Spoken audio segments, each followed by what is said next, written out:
Les gars, je suis avec une véritable légende de hip-hop français. Je suis avec Cut Killer. Bonsoir, Bonsoir, merci de m'accorder quelques minutes avec juste après plaisir. ton set. T'as littéralement enflammé le Bordeaux ce soir quand même, on est d'accord? Oui, mais malheureusement, moi j'aime bien mixer plus de 4 heures. Et là, c'était juste. En fait, Ça- quand on raconte une histoire, en fait, c'est très compliqué en fait, de mixer que juste 3 ou 4 heures. Si on peut faire 5 heures, ça serait bien. Ah ouais, Ouais, ouais, putain. c'est bien. Tu viens souvent sur Bordeaux. Comment tu trouves déjà la ville de Bordeaux Bah et les déjà, Bordelais? j'arrive dans le DJing en 89. Bordeaux, je pense que c'est 92, 93. Donc je connais Bordeaux depuis de l'époque. Donc t'imagines bien que Ah c'est une ouais, dinguerie. ouais. Mais c'est une ville que j'apprécie particulièrement parce qu'il y a j'ai beaucoup d'amis, beaucoup de gens que je connais. Ouais. Et puis Bordeaux, ouais, c'est West Side. C'est West Side, gros. Avant Ouais. Bordeaux, on avait fait en fait toute la côte là, de l'île de Léron, l'île de Ré, tout Oui, ça, ouais.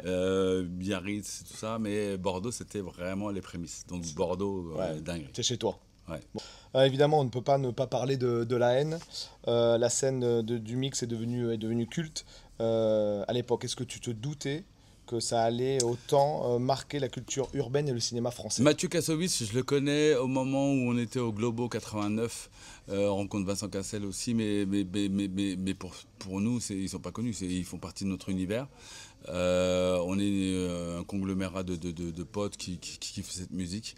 Et puis, au fur et à mesure du temps, en fait, on apprend à se connaître, on se côtoie relativement souvent. Et puis, un jour, il m'appelle parce qu'il galère sur un film qui s'appelle Métis, son premier film, où il a besoin de figurants qui jouent au basket. Il sait que je joue au Ah, basket. ok. Donc du coup, en fait, il m'appelle et il dit ouais, je sais que c'est relou, mais est-ce que tu connais pas des gens qui font basket? Moi, je dis non, non, je joue au basket. Je suis avec East à l'époque. Et puis, il me donne l'adresse du tournage et puis on fait. Mais nous, on joue au basket. Donc eux, ils sont en train de tourner, mais nous, on s'en bat les couilles. On joue. Donc quand tu vois, pour la référence de La Haine, que le premier film de Kassovitz, on joue au basket parce que tu vas me voir dans la scène en train Ouais. de jouer au basket. C'est à ce moment-là qu'il me dit ouais, j'ai un script que je viens de finir, il s'appelle La Haine, tout. J'ai une scène avec un DJ parce que je commençais à être DJ, donc du coup je commençais à être relativement connu, mais vraiment à Paris. Et puis il me dit ouais, ça te branche, ce sera l'année prochaine. Je fais bah, vas-y, chaud. Et puis quand on fait cette scène-là, à la base, on est parti pour faire une scène.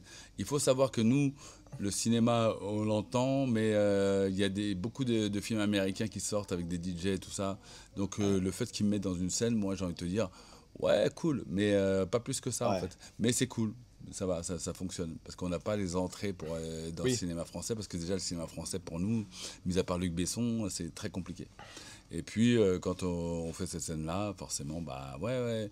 Il faut savoir que elle devient pas culte maintenant dans le principe de la sortie du film. Elle devient culte à partir du moment où la cassette vidéo sort Ouais. et que je commence à avoir un game avec les Hip Hop So Party que je sors en 96. Donc le film sort en 95.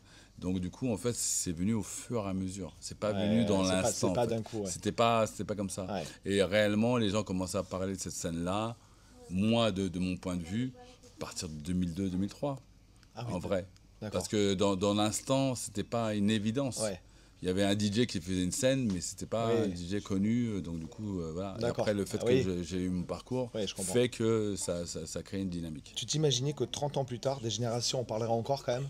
C'est fou quand même. Et de cette scène-là, Ouais, oui et non, parce qu'en vrai, nous, on avait 10 ans de retard par rapport aux États-Unis, donc du coup, pour nous, ça nous semblait logique qu'il allait avoir une suite par rapport à notre travail qu'on allait effectuer. Donc du coup, dans le principe, on n'est pas dans la projection, on se dit simplement, bah, vas-y, c'est quoi, ouais. on avance.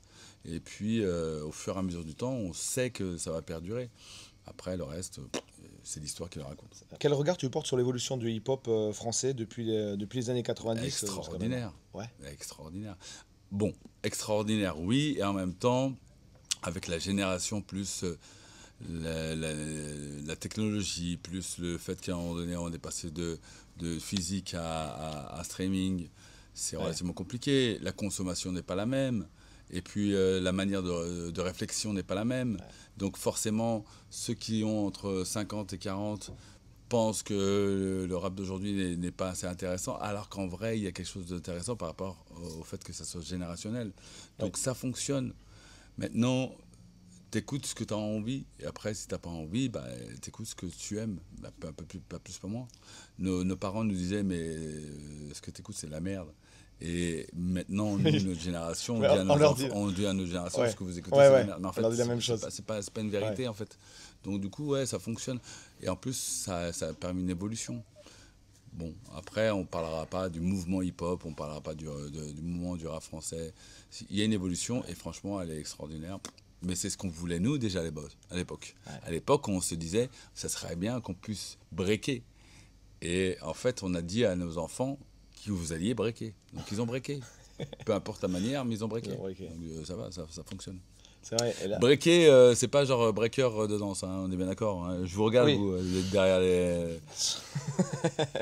Tu es toujours très actif en show. Tu as gardé la même énergie par rapport à avant. Qu'est-ce qui te motive encore autant là, à faire, C'est la à passion. comme ça? Si j'ai plus de passion, je ne mixe plus. Ouais, c'est la passion. Il faut savoir que je fais plein d'autres choses. Et aujourd'hui, je suis dans la production audiovisuelle, je sors des livres, je fais des partenariats, je fais plein de choses qui nous permettaient, pas à l'époque, de faire la transmission. Donc on essaie de faire une transmission aujourd'hui.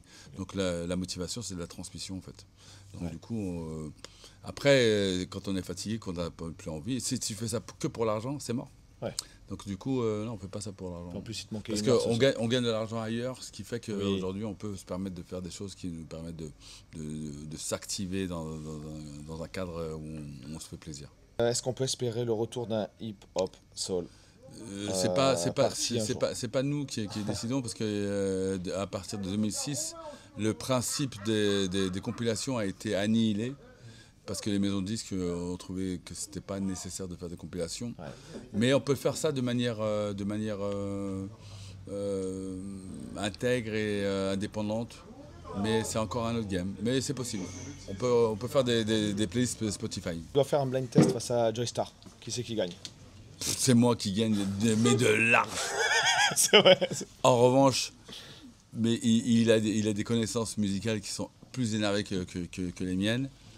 Mais ça va dépendre dans quoi. Mais en blind test pur, non, c'est mort.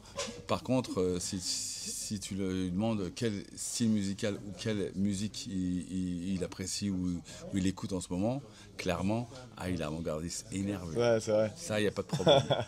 Mais en blind test, s'en bat les couilles.